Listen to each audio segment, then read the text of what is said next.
Avant de plonger dans cette histoire incroyable, pensez à vous abonner à la chaîne et à activer la cloche. Ici, chaque récit a quelque chose à dire, et vous ne voudrez pas en manquer un seul. La pluie tombait doucement sur Manhattan ce matin-là, traçant des lignes grises sur les vitres impeccables du café Blackstone & Company, un lieu réservé à l'élite financière. Evelyn Carter, femme d'affaires redoutée, milliardaire respectée, y prenait toujours son café à la même heure, à la même table, face à la rue. Rien n'échappait à son regard. Rien, sauf ce jour-là, où son cœur manqua un battement. Alors qu'elle s'apprêtait à signer un contrat sur sa tablette, un éclat métallique attira son attention à l'extérieur.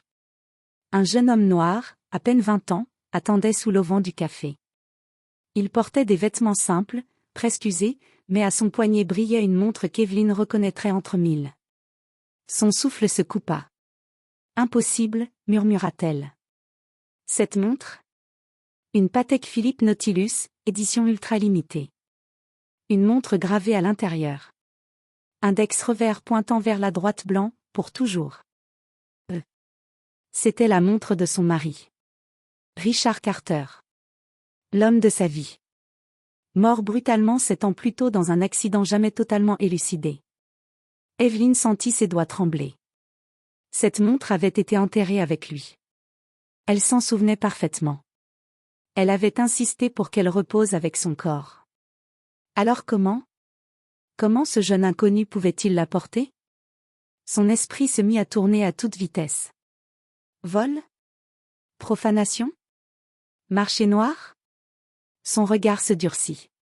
La femme d'affaires froide reprit le contrôle. Elle se leva lentement, attrapa son manteau de luxe, et sortit sous la pluie. Jeune homme. Il se retourna. Leurs regards se croisèrent. Et à cet instant précis, Evelyn eut un second choc. Ses yeux. Les mêmes yeux que Richard. Le même regard profond. La même façon de pencher légèrement la tête. Son cœur se serra douloureusement. « Où avez-vous eu cette montre ?» demanda-t-elle d'une voix qu'elle voulait ferme, mais qui tremblait malgré elle. Le jeune homme fronça les sourcils, instinctivement sur la défensive. « Pourquoi ?» répondit-il calmement. « C'était à mon père. » Le monde d'Evelyn s'écroula. « Votre père ?» souffla-t-elle. Il hocha la tête. « Oui. Il est mort quand j'étais enfant. On m'a dit qu'il s'appelait Richard. » La pluie semblait s'être arrêtée. Le bruit de la ville disparut. Evelyn sentit ses jambes faiblir. Richard. Son Richard? Avait-elle enterré un mensonge avec lui? Qui était vraiment ce jeune homme? Et quel secret son mari lui avait-il caché, jusqu'à la tombe? Evelyn comprit alors une chose. Cette rencontre allait détruire tout ce qu'elle croyait savoir, et révéler une vérité bien plus terrifiante que la mort. Après l'averse, la rue de Manhattan sentait encore l'odeur de bitume mouillé. Evelyn avait entraîné le jeune homme à l'intérieur du café, mais ses mains tremblaient toujours. Elle avait besoin de réponses. Maintenant. Je m'appelle Jamal Carter, dit-il calmement, en retirant légèrement sa veste. Il semblait à la fois méfiant et humble, comme un jeune homme qui n'avait jamais été habitué à l'attention des riches. Evelyn le scruta. Chaque trait de son visage lui rappelait Richard, mais quelque chose en lui était différent. Plus jeune, plus vulnérable, et pourtant, une force silencieuse émanait de lui. « Votre père ?» Richard, demanda-t-elle, sa voix à peine audible. « Il est mort, il y a 7 ans. » Jamal baissa les yeux, comme s'il pesait ses mots. « Ma famille ne vous a jamais parlé de lui, mais oui. C'était mon père biologique. » Evelyn sentit son souffle se couper. La montre, le visage, tout collait, mais comment était-ce possible? Mon père? Richard? Vous êtes sûr? demanda-t-elle, d'une voix tremblante. Jamal hocha la tête. Je n'ai que peu de souvenirs de lui. Ma mère me parlait rarement de mon père. Tout ce que je sais, c'est qu'il m'aimait, et qu'il voulait que je garde cette montre pour me rappeler de lui. La main d'Evelyn trembla en touchant le poignet de Jamal. La montre, cette même montre qu'elle avait cru avoir enterrée avec Richard. Astérisque comment? Murmura-t-elle. J'ai enterré cette montre avec lui, à son enterrement. Jamal la regarda, les sourcils froncés, perplexe. Je l'ai toujours eu. Mon père me l'a donné quelques mois avant de mourir. Peut-être que... Sa voix s'éteignit. Il y a quelque chose que vous ne savez pas sur lui. Evelyne sentit un frisson glacé parcourir son dos. Elle se rappela l'accident de Richard, la douleur, le vide. Et maintenant, un secret oublié semblait refaire surface. Vous allez devoir tout me dire, dit-elle d'un ton sec, mais la peur dans sa voix trahissait son cœur. Jamal prit une profonde inspiration, comme pour se préparer à révéler un monde qu'Evelyne n'aurait jamais imaginé. Votre mari, commença-t-il, la voix basse, n'était pas seulement un homme d'affaires respecté. Il menait une double vie. Evelyne sentit son estomac se nouer. Que voulez-vous dire par « double vie » demanda-t-elle, essayant de masquer sa panique. Jamal fixa la montre sur son poignet, puis leva les yeux. Il a eu un fils, moi. Et il a toujours voulu que vous ne le sachiez jamais. Le monde d'Evelyne bascula. Son Richard, son mari adoré, avait un fils caché, et il se tenait maintenant devant elle, vivant, avec sa propre présence indéniable. La vérité la frappait comme un coup de tonnerre, le passé qu'elle croyait enterré revenait pour tout détruire. Et dans le silence du café, entre le bruit de la ville qui reprenait vie, Evelyne comprit. Rien ne serait plus jamais comme avant. Le café était maintenant presque vide. Les clients s'étaient dispersés, mais Evelyne ne remarquait rien autour d'elle.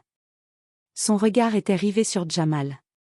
Son souffle s'accélérait, son esprit tournait à toute vitesse. Vous devez tout me raconter, dit-elle d'une voix tremblante, mais déterminée. Tout sur mon mari, et sur vous. Jamal hésita, puis sortit une petite enveloppe de sa poche. Il la posa sur la table. Ceci, dit-il, c'est tout ce que mon père m'a laissé. Il m'a dit que si je devais un jour rencontrer ma mère, je devais lui donner ça. Evelyne sentit ses mains devenir moites. Elle ouvrit lentement l'enveloppe. À l'intérieur, des documents soigneusement pliés, une photo de Richard tenant un bébé dans ses bras, et une lettre, datée quelques semaines avant sa mort. Elle lut à voix haute, ses yeux s'écarquillant à chaque mot. Ma chère Evelyne, si jamais tu découvres cette lettre, c'est que le moment est venu de connaître la vérité. Jamal, notre fils, est ton sang, même si tu ne le sais pas encore. J'ai fait des erreurs, Evelyne. Des choix que je regretterai toujours. Je t'aime, mais je devais protéger notre fils de forces que tu ne pourrais pas comprendre. Evelyne sentit le monde s'écrouler autour d'elle. Son mari, ce qu'il avait caché, tout prenait un sens étrange et terrifiant. Pourquoi ne m'avoir jamais parlé de lui? Murmura-t-elle, les larmes aux yeux.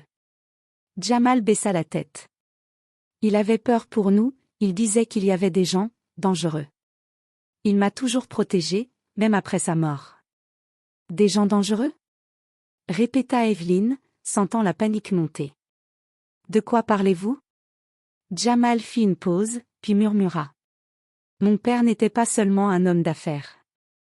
Il était impliqué dans des affaires, des secrets, que certaines personnes voulaient garder à tout prix. C'est pour ça qu'il m'a caché, et c'est pour ça qu'il est mort. Evelyne sentit un frisson glacial parcourir son dos. Elle se souvenait de l'accident, des rumeurs, mais jamais elle n'aurait imaginé un complot, ou que son mari avait été protégé par le silence de sa propre famille. Et maintenant, demanda-t-elle, la voix basse mais déterminée. Que faisons-nous? Jamal releva les yeux. Son regard était décidé, presque adulte malgré sa jeunesse. Nous devons découvrir toute la vérité, Evelyne. Mon père, votre mari, a laissé des ennemis derrière lui. Et je pense qu'ils savent que je suis là. Evelyne sentit son cœur s'emballer. Elle était une femme d'affaires puissante, mais face à ce secret, elle se sentait terriblement vulnérable. Alors, nous devons agir vite, dit-elle enfin, en serrant les poings. Je ne laisserai personne nous enlever ce qui nous appartient, ni toi, ni moi. Jamal hocha la tête. Le jeune homme qu'elle avait cru fragile semblait maintenant devenir son allié le plus précieux, mais aussi sa seule protection contre un danger invisible, qui se rapprochait, silencieux et mortel. Et dans la rue, derrière la vitrine du café, Evelyne crut apercevoir une silhouette qui les observait depuis l'ombre. Un seul regard, suffisant pour que le frisson de la peur lui glace le sang. Le passé de Richard n'était pas seulement un secret, il était un piège. La nuit tombait sur Manhattan, et la pluie avait laissé place à un vent glacé. Evelyn et Jamal marchaient rapidement dans les rues presque désertes, les documents serrés dans leurs mains. Chaque pas résonnait comme un avertissement. Nous devons commencer par retracer les derniers jours de mon père, dit Jamal, la voix ferme mais prudente. Il a laissé des indices, je le sais. Et quelqu'un ne veut pas que nous les trouvions. Evelyn acquiesça. Son esprit, bien que tourmenté par le choc, se mettait déjà en mode stratégie. Elle n'était pas qu'une femme bouleversée, elle était une experte en affaires et en manipulation, et elle allait utiliser ses talents pour découvrir la vérité. Alors où commençons-nous ? Demanda-t-elle. Jamal sortit un petit carnet noir de sa poche. Les pages étaient griffonnées, avec des notes, des adresses, des noms. Ceci, c'est tout ce que mon père a noté avant sa mort. Certaines personnes dans ces listes sont très puissantes et très dangereuses. Evelyn sentit une peur froide parcourir son dos, mais elle savait que reculer n'était pas une option. Ils arrivèrent devant un ancien entrepôt abandonné dans le quartier industriel de Brooklyn. Selon les notes de Richard, c'était un lieu où il avait rencontré des contacts secrets. L'endroit semblait désert, mais Evelyn avait appris à ne jamais faire confiance aux apparences. « Soyons prudents », murmura-t-elle. À l'intérieur, les murs étaient couverts de graffitis, l'odeur de moisi était suffocante, et l'obscurité enveloppait chaque recoin. Jamal s'avança, tenant la lampe torche qui projetait un faisceau tremblant. Soudain, un bruit métallique retentit derrière eux. « Qui va là ?»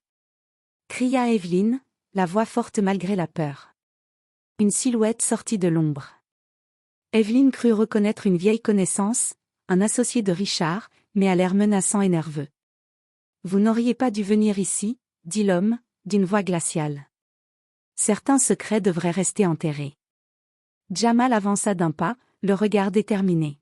« Nous voulons seulement savoir la vérité sur la mort de mon père. » L'homme ricana, un son sinistre qui résonna dans l'entrepôt vide.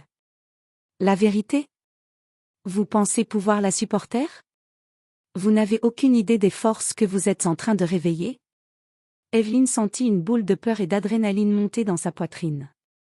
Tout ce qu'elle croyait savoir sur la vie, sur Richard, sur son propre monde, venait d'être balayé. Soudain, Jamal montra un petit enregistreur audio caché dans sa poche. « Vous allez tout nous dire, ou ça sera diffusé à la police et à la presse. » L'homme recula, mais son rire nerveux résonna encore dans le hangar. « Vous pensez que ce jeu est fini ? Vous n'avez encore rien vu. » Et alors que l'ombre se dissipait derrière lui, Evelyn sentit une vérité terrible se frayer un chemin dans son esprit. Richard avait prévu quelque chose pour eux, quelque chose qui allait changer leur vie à jamais. Un frisson glacial parcourut Evelyn. Le danger était réel. La mort de Richard n'était pas accidentelle, et la montre sur le poignet de Jamal n'était que le premier indice d'un complot bien plus grand. L'aube pointait à peine derrière les gratte-ciel de Manhattan, et Evelyn sentait chaque muscle de son corps crispé par la fatigue et l'adrénaline. À ses côtés, Jamal gardait la main sur la montre au poignet, comme s'il pouvait sentir l'esprit de Richard les guider. Ils étaient arrivés à l'adresse finale indiquée dans le carnet de Richard, un ancien bureau luxueux laissé à l'abandon, mais toujours équipé de dossiers, ordinateurs et coffres secrets.